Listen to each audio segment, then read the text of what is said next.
పైన యాక్షన్ తీసుకుని సర్వీస్ నుంచి డిస్మిస్ చేసి జైలుకు కూడా పంపించడానికి నేను వెనకాడను తల్లి. రాజ్యాంగం కొంతమందికి బాధ్యతలు ఇస్తుంది. చట్టాలందరికీ సమంగా అమలు చేయాలి. కొంతమంది కోసం చట్టాలని చుట్టాల్లాగా మార్చకూడదు.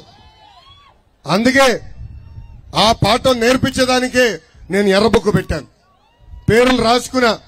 రేపు జ్యుడిషియల్ ఎంక్వైరీ చేస్తాం. తప్పు చేసిన మేము వదలబెట్టాం. తప్పనిసరిగా యాక్షన్ తీసుకుంటాం. సర్వీస్ నుంచి డిస్మిస్ చేసి చేసిన తప్పుకి చట్టంలో క్లియర్ గా ఉంటే జైలుకు కూడా పంపించడానికి నేను వెనకాను. రాజంపేట సాక్షిగా అద్భుతమైన క్లారిటీ ఇచ్చారు సార్. ఇటు రైట్ సైడ్ నుంచి ఎవరైనా ఉన్నారు? ఇంకా అడగండి. మైక్ ఎక్కడుంది? రైట్ సైడ్ మైక్ తీసుకున్న వాళ్ళు మీ ప్రశ్న ఏంటో అడగండి. కూర్చోనా? వెనకాల ఉన్నట్టుంది మైక్.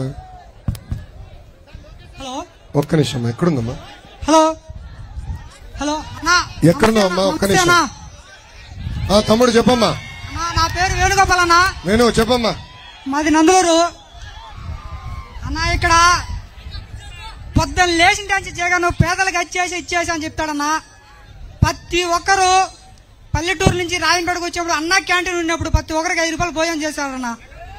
అట్టాడిది ఇప్పుడు అలాంటి భోజనమే లేకుండా పోయింది. నెక్స్ట్ మన ప్రభుత్వం వచ్చినప్పుడు మళ్ళీ అన్న క్యాంటీన్ పెట్టన్నా.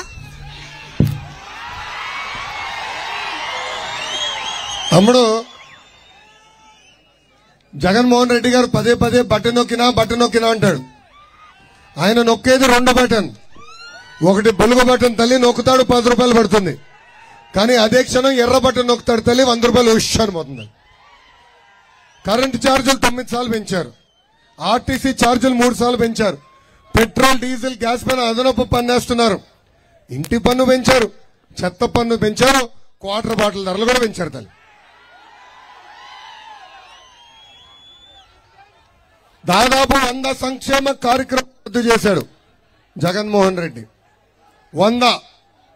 అందుకే హామీ ఇచ్చాం. ఆపేసిన సంక్షేమ కార్యక్రమాలు తిరిగి ప్రారంభించే బాధ్యత తెలుగుదేశం, జనసేన, భారతీయ జనతా పార్టీ ప్రభుత్వం తీసుకుంటుంది.